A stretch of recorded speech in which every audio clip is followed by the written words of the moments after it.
Di kesempatan kali ini, saya akan mencoba menyelesaikan sebuah kasus terkait inventory, yaitu dengan menggunakan aplikasi POM dengan studi kasus tertentu. Seperti terlihat di layar, ini adalah modulnya adalah POM-QM. Nah, ada beberapa ada beberapa soal studi kasus ya. Yang pertama dari perusahaan dari PT MMLog di sini merupakan distributor berbagai macam merek tepung terigu dengan berbagai forecast dengan beberapa berdasarkan data historis dari bulan pertama sampai bulan Desember dengan penjualan sebesar dari 479,5 ditambahkan dengan NI, yaitu NI untuk saya ada di 57. Jadi di 4795 ditambahkan dengan 57 dan berikutnya juga sampai di bulan 12, yaitu di 11.181 ditambahkan dengan 57. Nah, studi kasusnya adalah di sini kita harus melakukan forecasting untuk peramalan forecasting selama 12 bulan ke depan dan dengan menggunakan metode terbaik hasilnya seperti apa. Nah, dari situ nanti kita akan melakukan penjumlahan lah untuk estimasi. Jadi total selama forecasting kita selama setahun ke depan tuh seperti apa jumlahnya. Baik, langsung saja saya menggunakan aplikasi POM-nya. Di sini saya sempat mendraftkan. Yang pertama itu menggunakan yang pertama jadi berdasarkan data demand tadi dari bulan November sampai bulan Oktober sudah kita lihat ya, Bapak dan Ibu semua. Di sini sudah ada datanya. Kemudian untuk menyelesaikannya di sini kita ada 5 metode ya. Yang pertama dengan menggunakan naif method. Kemudian yang kedua yaitu menggunakan dengan moving average. Yang ketiga dengan menggunakan exponential smoothing. Kemudian yang keempat dengan menggunakan linear trend dan linear regression.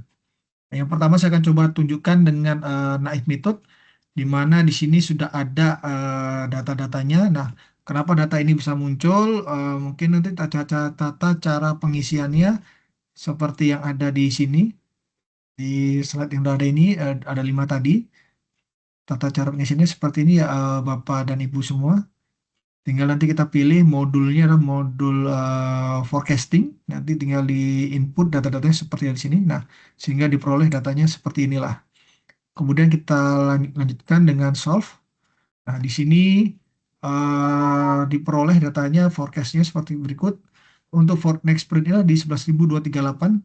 Nah, kemudian untuk menyelesaikan kasusnya adalah bagaimana menentukan peramalan yang terbaik.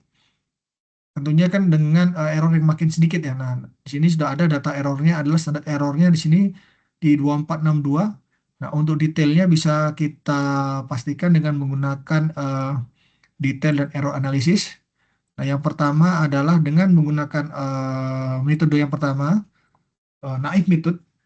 Di sini kita bisa melihat rekan-rekan, forecast kita adalah 4.000 untuk di bulan Desember berikutnya 4852, Januari dan juga sampai Oktober tahun depan berikutnya lah di 10.017 dengan standar error di 2462. Ini adalah untuk dengan menggunakan apabila kita menggunakan metode naif method. Nah, selanjutnya ini oh ya, untuk next spread forecast-nya adalah di 11.238. Nah, selanjutnya kita menggunakan metode yang kedua yaitu dengan moving average. Mohon maaf, sebentar agak sedikit. Kita menggunakan metode yang kedua yaitu dengan moving average. Di sini period to average-nya kita pilih 2 ya. Sorry, mohon maaf. Nah, 2. Kita lanjutkan dengan problem solve-nya. Kita klik. Kemudian di sini sudah ada ya berarti next print-nya adalah dia di 10.600. Ini lebih kecil datanya. Dengan margin errornya dengan standar errornya adalah di 2079. Tadi yang pertama ada dengan naif method adalah di 2462, sekarang di 2079. Kita perhatikan ini sekarang kita lihat dengan detail dan analisis errornya. Ini dari Januari di 4071 sampai bulan Oktober di 10503. Nah, dengan menggunakan ini maka standar errornya menjadi lebih kecil sehingga lebih presisi ya rekan-rekan Bapak Ibu dan semua. Kita menggunakan uh, detail error analysis. Nah, selanjutnya kita catat ya Bapak dan Ibu semua di 10.627 tadi untuk next period forecast, dan standar errornya adalah di 2079. Nah, selanjutnya kita menggunakan analisa yang ketiga, metode yang ketiga yaitu dengan menggunakan exponential smoothing. Di sini kita bisa pilih exponential smoothing.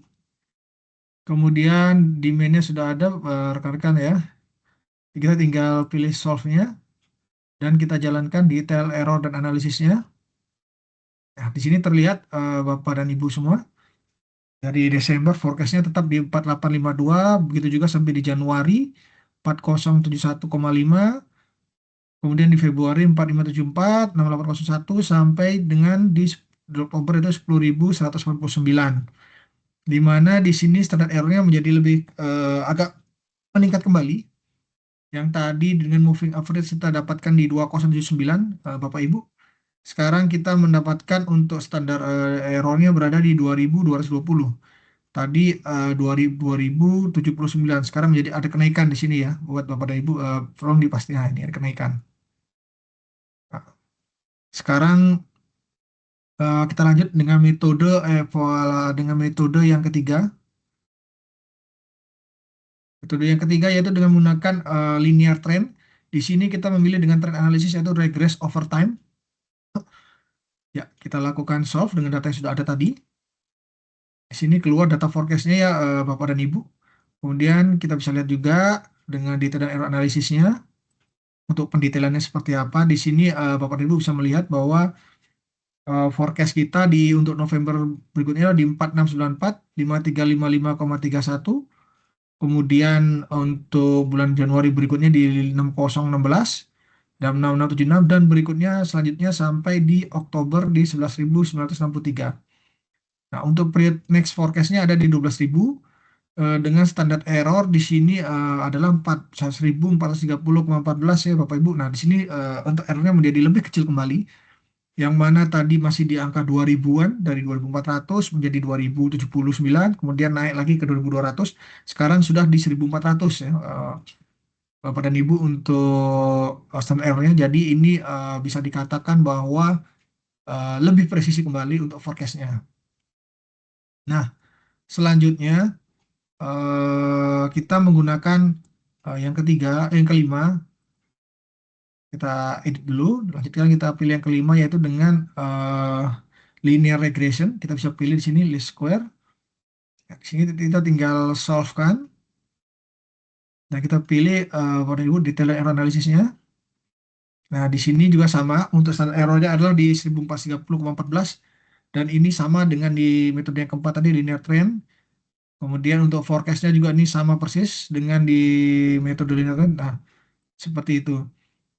Nah, berdasarkan data-data tadi itu, maka untuk studi kasus yang di awal tadi disampaikan bahwa apakah metode mana yang terbaik untuk melakukan peramalan. Nah, berdasarkan data dan perhitungan dari aplikasi POM ini diperoleh bahwa dengan menggunakan metode linear regression ataupun dengan menggunakan uh, trend analysis, seperti Bapak dan Ibu bisa lihat di sini, yang paling errornya paling kecil adalah di sinilah dengan menggunakan linear trend yaitu trend analysis.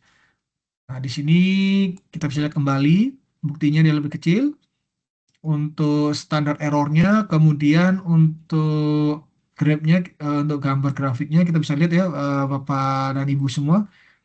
Jadi ini adalah data berdasarkan tadi demand-nya naik, di sini ada trennya ada kenaikan, kemudian kita bikinkan regresinya untuk eh, regresinya tadi itu linear trendnya tadi dengan standar errornya yang cukup mendekati ya. Nah, ini adalah grafiknya. Kita bisa kembali lagi ke detail error analysis. Nah, data dari inilah yang paling kecil. Jadi pertanyaan terkait studi kasus adalah mana yang terbaik, metode yang terbaik untuk menyelesaikan kasus ini, maka yang terbaik adalah dengan menggunakan linear trend karena dia mempunyai standar error yang paling kecil. Nah, kemudian pertanyaannya studi kasus kedua adalah berapa dengan adanya forecast tadi, berapakah jumlah forecast tadi selama 12 ke depan, selama 12 bulan ke depan, tentunya akan dibulatkan. Nah, ini berdasarkan data yang ini, forecast tadi itu dari bulan November berikutnya sampai di Oktober ini kita input datanya ya Bapak dan Ibu. 4694 5355 60 ya. Saya mohon maaf ini saya mencoba convertkan ke dalam Excel file tapi tidak bisa error. Jadi saya input secara manual Bapak dan Ibu untuk perhitungan forecastnya di sini 737,66, 79668 dan sampai dan selanjutnya sehingga diperoleh angka sebagai berikut ya. Bapak dan Ibu ya, seperti terlihat juga kembali di layarnya bahwa kita inputkan data forecastnya beserta dengan pembulatan yaitu 4695 sehingga diperoleh totalnya adalah untuk demand selama setahun untuk forecastingnya adalah di 99.946. Jadi PT MM Log ini dalam melakukan penjualan untuk tepung terigunya adalah di 99.946 karton ya, seperti itu. Nah, berdasarkan jumlah eh, karton tadi dengan metode yang terbaik forecasting tadi selama setahun ke depan, nah akhirnya akan ada pertanyaan berikutnya, yaitu di nomor 2 tadi. Di nomor 2 ini berdasarkan demand demand order selama setahun ke depan tadi dengan estimasi tadi, peramalan tadi, berapakah economic order quantity-nya, kemudian reorder point, order period dalam setahun, beserta annual cost dan gambar grafik dari EOQ-nya, tentunya dengan data-data demand tadi, demand rate-nya seperti yang ada di kita dapatkan tadi di 99.946. Nah, kita mempunyai data tambahan yaitu pertama unit cost sendiri untuk memproduksi tepung terigu tadi adalah di 210.000 ditambahkan dengan NI saya yaitu di 57 sebagai contoh ya, jadi 210.057. Kemudian untuk setup cost sendirinya adalah di 1.700.000 ditambahkan 57, otomatis di 1.700.057 ya Bapak dan Ibu. Kemudian holding cost-nya adalah di 12.000 dengan menambahkan 57 maka di 12.057. Kemudian lead time pemesanan dari pabrik distributor adalah 7 hari. Sedangkan satu tahun adalah 355 hari. Dengan menggunakan aplikasi POEM maka kita akan dapatkan data untuk kelima angka di sini. Nah, kembali lagi ke aplikasi POM ya Bapak dan Ibu. Kita lanjut ke studi kasus kedua. Di sini sudah kita siapkan studi kasus keduanya. Nah, ini adalah sudah kita input tadi ya Bapak dan Ibu. Izin saya coba tunjukkan kembali berdasarkan demand rate tadi yaitu perhitungan hasil ramalan terbaik tadi dihitung jumlahnya kita dapatkan di 99.946. Kemudian ordering cost-nya sendiri tadi kita sudah dapatkan yaitu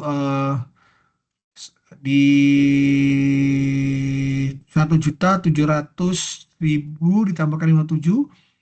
Kemudian holding cost-nya tadi yaitu 12.000 ya Bapak dan Ibu ditambahkan 57. Kemudian unit cost-nya sendiri adalah di unit cost-nya sendiri adalah di 210.000 ditambahkan 57. Nah, tadi diketahui juga bahwa satu tahun itu adalah 355 hari. Kemudian lead time-nya tadi juga di 57.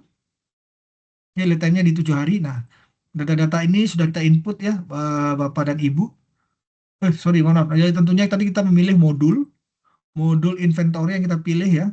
Kemudian kita pilih file new-nya adalah untuk economic order quantity model. Sehingga diperoleh data seperti ini. Nah, selanjutnya kita tinggal menginput problem solve-nya. Nah, didapatlah data sebagai berikut bahwa optimal order quantity dari studi kasus di nomor 2 ini adalah di 5.308,96 kali. Kemudian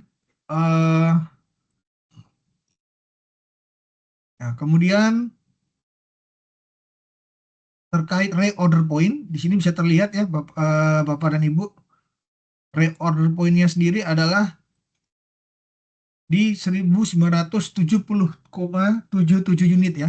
Kemudian order period-nya selama setahun adalah di 18,1883. Jadi melakukan order sebanyak 18 kali, 83 selama setahun. Kemudian annual cost-nya sendiri selama setahun adalah, nah ini annual cost-nya berarti kita berbicara ada total cost selama setahun. Nah, ini angkanya cukup banyak ya Bapak dan Ibu. Di sini ada berarti di 21 miliar 58.370.000. Seperti itu ya Bapak dan Ibu untuk biaya untuk the annual annual cost-nya selama setahun. Kemudian juga untuk grafik dari EQ-nya sendiri seperti apa. Nah, seperti mana teori yang kita dapatkan, kita tinggal masuk ke Windows. Kemudian kita lakukan cost curve-nya sehingga diperoleh. Nah, inilah gambar grafiknya sendiri di mana ini adalah berbicara tentang total cost. Kemudian ini tadi bicara holding cost-nya sendiri dan ini adalah setup cost-nya. Nah, economic order quantity-nya adalah berada di secara quantity adalah di 5.308,96 itu adalah economic order quantity. Dan secara cost adalah di 64.010.000 rupiah. Dolar sini mohon maaf. Nah, jadi ini adalah economic order quantity gambarnya ya Bapak Ibu. Jadi inilah titik optimumnya. Seperti itu. Baik, kita seperti itu Bapak dan Ibu. Kita lanjut ya. Sekarang kita kembali lagi ke studi kasus.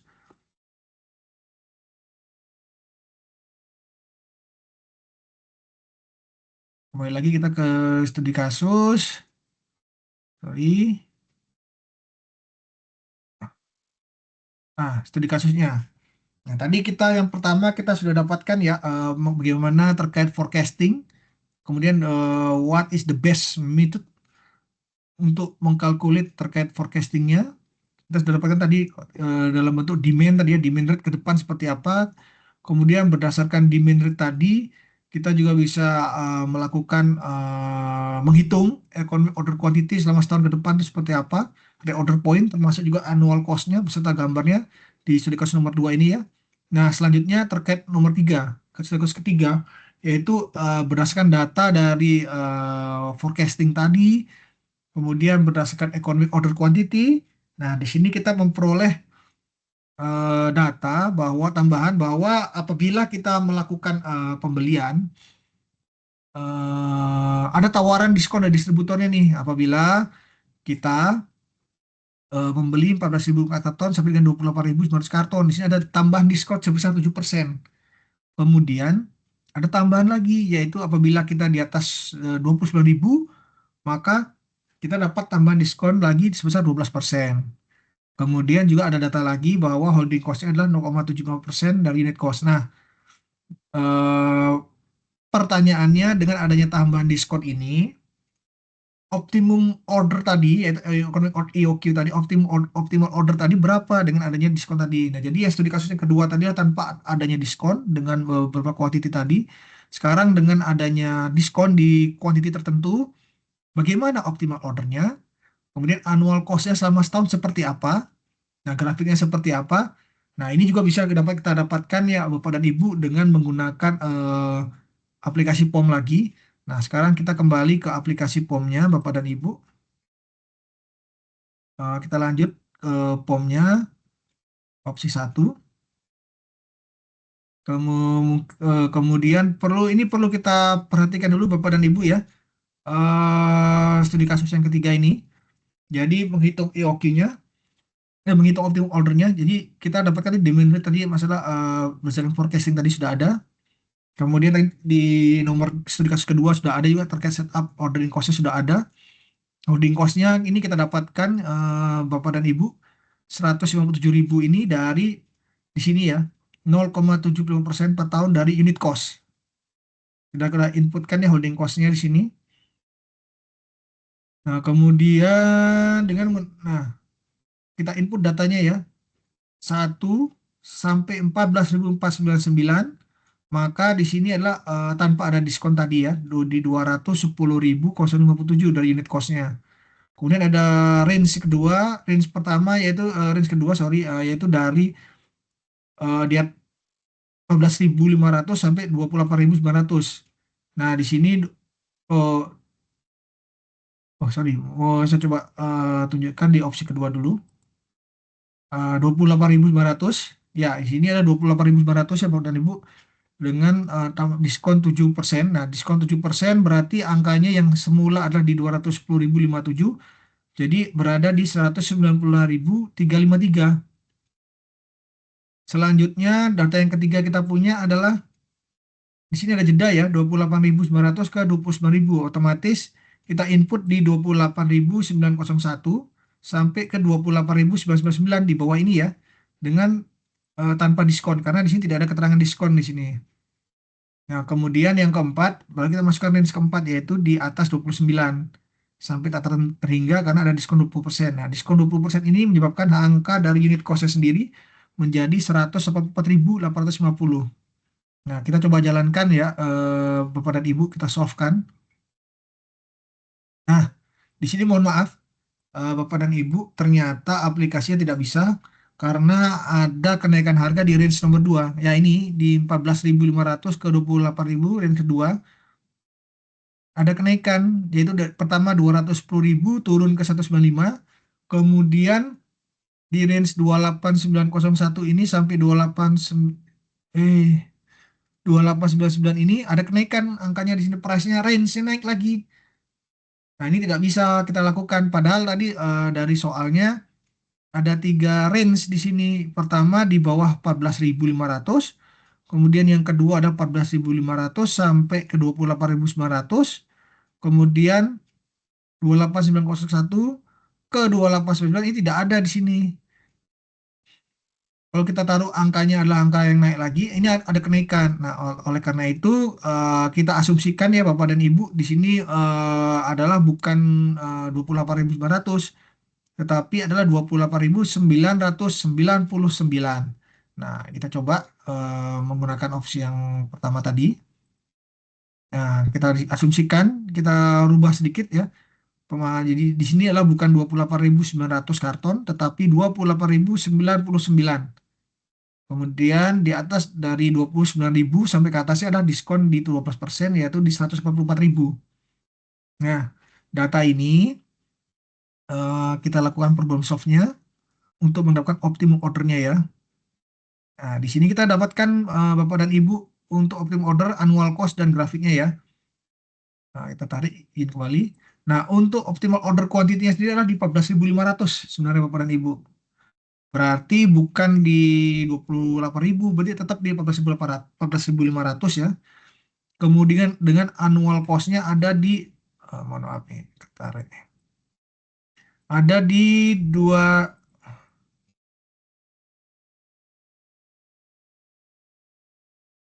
miliar 67 20 miliar 678 juta ya, 650.000. Nah, ini adalah annual cost-nya selama setahun Bapak dan Ibu. Nah, kita bisa lihat di sini grafiknya, cost curve-nya. Guys, kenapa nih? Grafik this one of our Nah, ini mohon maaf Bapak dan Ibu, eh terdapat sedikit kendala pada aplikasinya karena sepertinya saya perlu di-upgrade aplikasi atau Windows-nya, jadi agak sedikit kendala untuk detail tadi sudah ada ya. Ini adalah detailnya ya Bapak dan Ibu. Mohon maaf, tahan. Nah, ini detailnya tadi ya. Jadi dari kuantiti 1 sampai 14.499 dengan ini total setup holding cost-nya kita dapat di 21 miliar. Kemudian dengan 14.500 sampai 29 kita di 20 miliar 678 juta. Kalau kita 29.000 sampai sekian kita dapatkan di 20 miliar 765. Nah, otomatis yang optimal adalah yang ini ya. Jelas ini optimal. Cuma ini mohon maaf nih saya coba gambarkan terkendala sepertinya dari aplikasinya saya gagal tidak terlihat layarnya di sini. Mohon maaf di sini. Namun seharusnya layarnya munculnya seperti ini Bapak dan Ibu harusnya. Sorry, mohon maaf. Ini harusnya, nah ini. Nah, seperti ini contohnya dia. Contohnya harusnya ada gambar seperti ini. Ada patahan, tiga patahan nanti harusnya. Satu, 2, dan 3. Seperti itu. Karena datanya kita ada 3 ya. Tadi datanya ada 3. Datanya ada 3 ya. Satu, dua. Yang pertama 221 miliar 200. Kemudian yang kedua dia anjlok di 20 miliar. Kemudian yang ketiga dia naik lagi dikit di sini. Nah, jadi jelas bahwa yang optimum adalah di 20 sekian. Seperti itu. Nah, eh, ber- jadi demikianlah Bapak dan Ibu penggunaan aplikasi POM tadi terhadap 3 studi kasus ya Bapak dan Ibu. Yang pertama adalah terkait forecasting. Tadi saya coba mensummarize kembali. Jadi bahwa kita yang pertama sudah melakukan forecasting seperti apa, mendapatkan peramalan selama setahun ke depan. Kemudian yang kedua, dengan berdasarkan data dari hasil forecasting dan data tambahan di sini, kita juga bisa mendapatkan economic order quantity-nya seperti berapa tadi ya, termasuk order point dan lain sebagainya. Tentunya dan adanya tambahan data lagi, tadi yang kita studi kasus ketiga, adanya tambahan diskon. Nah, kita juga bisa mendapatkan perhitungan berapa optimal order yang harusnya kita lakukan untuk mendapatkan nilai yang terendah tadi ya. Kita tadi sudah mencobanya di aplikasi, dan kita juga sudah ketahui bersama tadi di angka berapa ini 14.500 ya Bapak dan Ibu. Kemudian beserta dengan annual cost dan grafiknya. Demikian Bapak dan Ibu penjelasan yang dapat saya sampaikan terkait penyelesaian studi kasus 3 tadi terkait forecasting, kemudian economic order quantity dan economic order quantity with discount ya Bapak dan Ibu. Harapannya Bapak dan Ibu bisa memahami eh, eh, bisa memahami terkait bagaimana melakukan forecasting, kemudian aplikasinya juga seperti apa, order quantity dan lain sebagainya. Demikianlah penjelasan yang dapat saya sampaikan. Sekali lagi saya ucapkan terima kasih atas perhatian dari Bapak dan Ibu semua. Terima kasih. Salam sehat Bapak dan Ibu. Terima kasih. Izin live ya.